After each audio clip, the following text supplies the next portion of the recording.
Bom, o que eu gostaria de colocar para vocês aqui? Essa leucocitose, esse aumento dos leucócitos, isso é transitório. Então, você pode avaliar isso, por exemplo, antes de uma atividade física ou de uma competição. Aqui foram os maratonistas que foram avaliados. Em média, os 15 maratonistas em repouso, 5.600 leucócitos. Imediatamente após a maratona, quando eles completaram a maratona, 14.400 células.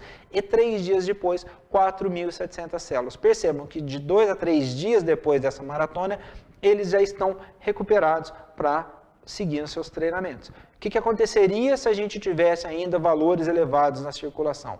Maior risco de ter um processo inflamatório que não fosse gerar adaptação. Ok? Bom, lembrando, tenho que descartar as causas clínicas de leucocitose. Então, aqui eu coloquei as principais: processos inflamatórios, infecciosos, bacterianos, lesão tecidual, se o indivíduo teve infarto, se tem uma cirrose, se tem participou de ou foi submetido a alguma cirurgia, se ele está num quadro, né, de acidose metabólica, se faz uso de alguma substância química. Todas essas situações precisam primeiro ser excluídas, inclusive a participação, por exemplo, em uma sessão de treinamento ou em uma competição muito próxima ali da coleta, né, antes das 24 horas, tudo isso excluído, a gente vai avaliar, então, aquele risco de ter uma lesão. Então, primeiro, leucocitose, avalia as causas clínicas. Depois, fez essa coleta de exame, quanto tempo antes da realização da atividade física. Excluídas essas alterações é que a gente vai poder efetivamente dizer que isso é o risco. Percebam que nós temos aqui vários exames e eles isoladamente, eles não têm tanta força quando avaliados em conjunto. Então, no hemograma, o que seria interessante a gente observar pensando em lesão? Contagem de neutrófilos, contagem de leucócitos totais e também a quantidade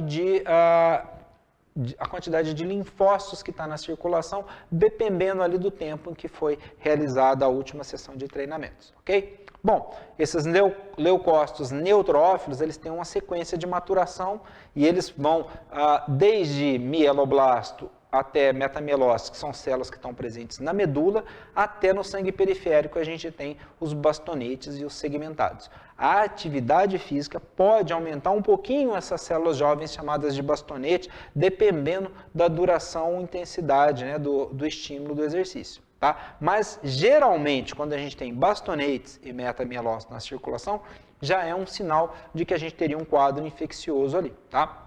Esse quadro infeccioso é conhecido como desvio à esquerda, é muito comum aí a gente ter isso na clínica, quando a gente está avaliando pessoas que estão com infecção.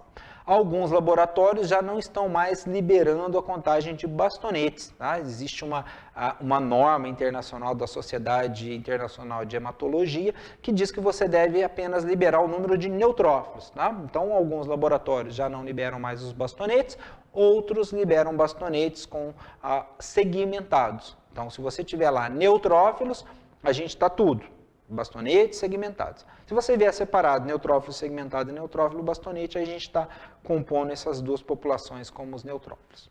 Uma relação interessante que a gente pode fazer aqui também é um cálculo que não está sendo liberado para os laboratórios, mas você pode facilmente fazer essa continha, é dividir o número de neutrófilos pelo número de linfócitos.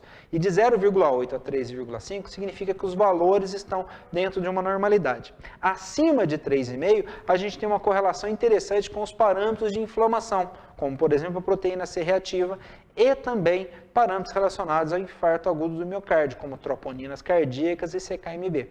No esporte, o que é interessante a gente observar? Sempre que essa relação estiver acima de 3,5, lógico, a gente vai excluir as causas infecciosas, a gente vai estar mais atento com o risco de uma possível um quadro relacionado à lesão.